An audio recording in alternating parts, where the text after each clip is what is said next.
Não tem como nós falarmos de família, de nós falarmos de valores de família, se nós não olharmos no Antigo Testamento grandes famílias, grandes homens e mulheres, como vocês, como nós, que um dia escutaram o chamado de Deus e se empenharam no serviço ao qual Deus confiava a eles. Um exemplo muito claro para nós falarmos um pouquinho de Noé. Noé ouviu o chamado de Deus. Noé, faça uma arca e coloque o seu povo dentro dela. Coloque um animal de cada espécie. E muitas vezes nós deixamos essa graça passar despercebido, porque nós ficamos questionando às vezes, mas coube todos os animais? Quantas pessoas eram? Mas eram muitos animais. Os elefantes foram. Nós nos pegamos às vezes fazendo perguntas infantis assim. E esquecemos que quando Deus fala para ele colocar ali a família dele e os animais, ali representava tudo de bom que tinha e que tinha que ser resgatado. Era isso que Deus dizia para Noé. E Noé fez isso, ele foi atento.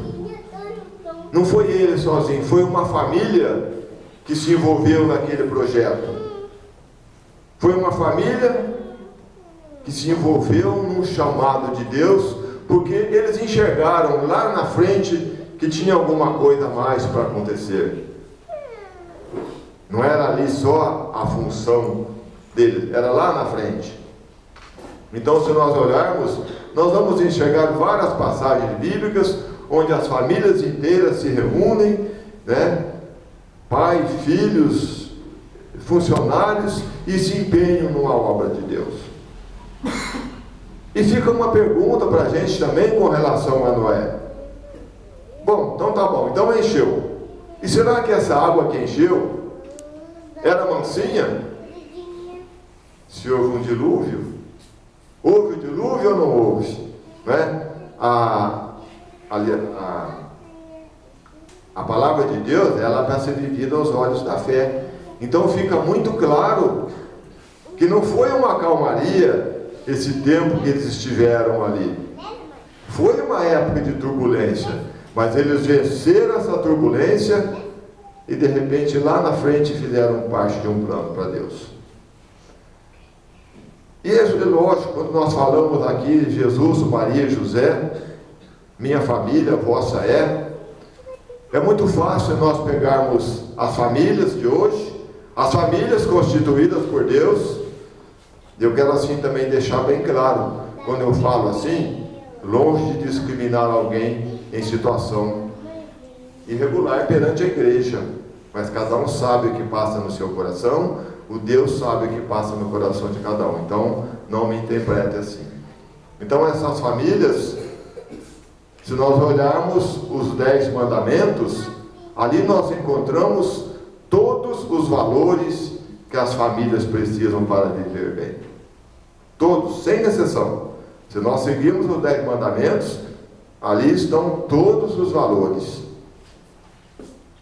E eu talvez seja o primeiro. Se nós perguntarmos os 10 mandamentos aqui, eu acho que nós não vamos achar os 10 na sequência, né? Penso eu. Por isso que eu estou dizendo, eu sou o primeiro a não saber a sequência deles. Então, ali nos 10 mandamentos, nós encontramos todos os valores que a família, que a sociedade precisa. Se nós olharmos em valores morais, estão todos inseridos ali. Quais são os valores morais que nós precisamos hoje? E quando eu falo em família, nós temos que pensar na sociedade. Aí nós falamos, mas a sociedade está algo distante. Aí nós temos que lembrar que nós fazemos parte da sociedade, que nós estamos inseridos na sociedade. Então não tem como você falar de família sem falar de sociedade. Não tem como você falar de sociedade sem você ver que você está inserido nela. Então, primeiramente, nós encontramos ali os valores morais. É só nós darmos uma olhada na Sagrada Família. A Sagrada Família, que unção que tinha. Nós olhamos, achamos facilmente todos os valores morais necessários numa família ali. Até eu ia trazer para mim ler um trechozinho. É um livro que eu ganhei de uma pessoa evangélica quando eu me aposentei, e a primeira frase desse livro, é um livro sobre família, a primeira frase dele diz que a família é o seio da humanidade. Se acabar a família, acaba a humanidade. A família é onde brota todas as vocações, e todas são todas. Nós estamos olhando aqui, cada um aqui tem uma profissão. Eu tenho a minha profissão, eu sou religioso, tenho o matrimônio, você tem a sua profissão, você tem a sua. Temos que cortar a madeira errada, mas são profissionais também. Me deu risada. Desculpa a brincadeira, mas são profissões, são vocações, que brotou de onde? A mãe dele não achou ele na rua, ele nasceu, brotou de uma família. Então, às vezes, nós procuramos muitos argumentos para a gente achar valores morais na família. É só nós olharmos aquilo que nós precisamos, são os valores morais que estão na família. Depois vem os valores vocacionais, cada um tem a sua vocação, de onde brota? Brota da família. O Papa veio de uma família, né? Nosso santo homem de Deus, Papa Francisco, veio de uma família. Tem uma passagem que a minha esposa conta sempre, eu não lembro qual Papa que foi, João Paulo II, quando ele foi ordenado Papa, a mãe dele veio, ele deu a mão para a mãe beijar na ordenação, ela falou, não, é você que vai beijar a minha mão, o anel. Ele falou, não, é você porque eu gerei você. Então você vê a importância da família. E o evangelho que nós lemos, ele fala de uma tempestade, não é? Como é que navegam nossas famílias hoje, hein? Vixe Maria, ele falou. Eu estou falando as nossas, viu, gente? Porque eu também tenho a minha família, as nossas famílias. Como que é a tempestade hoje que as nossas famílias navegam? Eu fiz algumas anotações para a gente conversando aqui, olha. As famílias hoje navegam numa tempestade do mundo. E se nós olharmos ali, esses pescadores, eles não eram João Ninguém igual eu, que entrou no barco e falou, eu vou pescar hoje. Não, eles eram pescadores experientes e tiveram medo daquela tempestade. E nós somos famílias experientes, com certeza. Basta dizer que você está aqui hoje ouvindo falar de família. Basta dizer que você, com certeza, tinha algum compromisso, alguma coisa a fazer, mas você veio aqui. Então, aqueles pescadores eram pessoas experientes, acostumados ao mar. Não era de vez em quando que eles entraram no mar. Eles eram acostumados em alto mar. E eles atravessavam um lago. E nesse lago, a tempestade os pegou. Será que Jesus fez isso de propósito com aqueles homens? Com certeza foi isso que ele fez. E as nossas famílias hoje caminham nessa tempestade. Olha, a barca enchia-se de água e eles se achavam em perigo. E as nossas famílias estão enchendo de novidades e nós nos achamos em perigo. Eu lembro do Padre Jonas falando há 28 anos atrás que teria coisa que nós estaríamos ouvindo hoje e não poderíamos falar.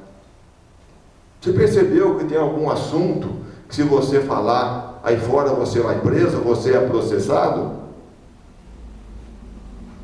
Você percebeu como que está difícil hoje você às vezes educar uma criança quando ela vê dois homens namorando, duas mulheres namorando? Gente, é muito triste isso, né? Quando nós olhamos a palavra de Deus, fica muito claro que essas famílias que estão passando por isso, é lógico que existem os desequilíbrios, mas nós não podemos esquecer que existe uma grande servergonice por aí. São pessoas, com todo respeito por elas, temos que amá-las, temos que acolhê-las, mas são pessoas que puseram, que Jesus adormeceu do lado delas. E se Jesus estiver dormindo, você não conversa com ele. Então vocês veem, quando nós falamos de valores de família, quando nós falamos da tempestade que a nossa família avança, eu dizia no comecinho ali, como que essas informações são jogados para a nossa casa adentro. Como que os valores da nossa família vão a todo custo querendo ser mudados pela sociedade. Como que a sociedade quer a todo custo incluir no seu dia a dia novos valores. E o pior de tudo, meus irmãos, minhas famílias, são valores que tentam, eu digo tentam porque eu tenho certeza que a nossa igreja vai ser vencedora. Eu tenho 60 anos, eu garanto que eu vou ver grandes coisas nesta vida ainda acontecendo com a graça de Deus. Então por isso que eu falo tentam, porque eles vão tentar até um certo ponto. Quando Deus dizer, olha, agora eu não quero mais, agora eu não vou permitir mais, isso vai parar de acontecer. Porque se nós não acreditássemos nisso, não tinha razão de nós estarmos aqui reunidos, rezando, sob a intercessão de Santa Teresinha. Né? É uma santa que cansa de atender minha digníssima esposa, Santa Teresinha. E Jesus hoje fala para nós, passemos a outra margem. É preciso. Eu tenho certeza que quando Jesus olha para nossas famílias, ele fica muito entristecido. Porque eu digo entristecido, porque quando nós olhamos para Deus Pai, Pai de cada um de nós, quando nós olhamos para a figura de Jesus, olhamos para a força do Espírito Santo, Deus olha, como que situação que estão meus filhos? Estão perecendo. E Deus nos convida com muita convicção a nós passarmos para o outro lado. E passar para o outro lado é acreditar que nós podemos superar toda essa tempestade que nos envolve hoje. Eu falava agora há pouco de falsos valores, da tempestade que nós vivemos. Eu estava vendo o finzinho do jogo em casa agora, do jogo do Brasil, e a nossa netinha estava junto ali. Ela falou, vovô, o Neymar tem namorada? Eu falei assim, não sei, mas deve ter, porque ele, pensei, né? Ele falou, então ele é casado, vovô? Eu falei, não, casado eu sei que ele não é. Aí ela perguntou assim, mas ele tem uma filha, né, vovô? Eu não comentei com você, foi agora há pouco isso. Eu falei, sim, ele tem uma filha. Mas, se ele não é casado, ela chama Maria Júlia, minha neta, uma delas. Se ele não é casado, não é certo ter um filho assim, né? Ela falou, não é, né, vovô? Então, vocês veem, as nossas crianças, as nossas crianças que vêm vindo, elas têm que escutar a verdade sobre isso. Porque quando eu falo aqui, olha, que Jesus diz para passar para outra margem, é que ele fala, olha, está na hora de nós revertermos essa situação. Agora, eu imagino que as famílias hoje estão rezando pouco. Nós já tivemos uma vida muito mais intensa de oração. Hoje, a minha vida virou uma loucura. Nós temos que procurar hora para conversar, não é? Eu tenho a minha atividade diaconal, tenho a minha atividade da minha empresa, pequenininha, mas tenho aqui em Tambaú, e também sou vice-prefeito em Casa Branca. Atuo na prefeitura um dia sim, um dia não. Então, a vida nossa virou uma loucura, eu digo nosso, da minha família. Então, isso também é um dos problemas que a sociedade vai se envolvendo no dia a dia,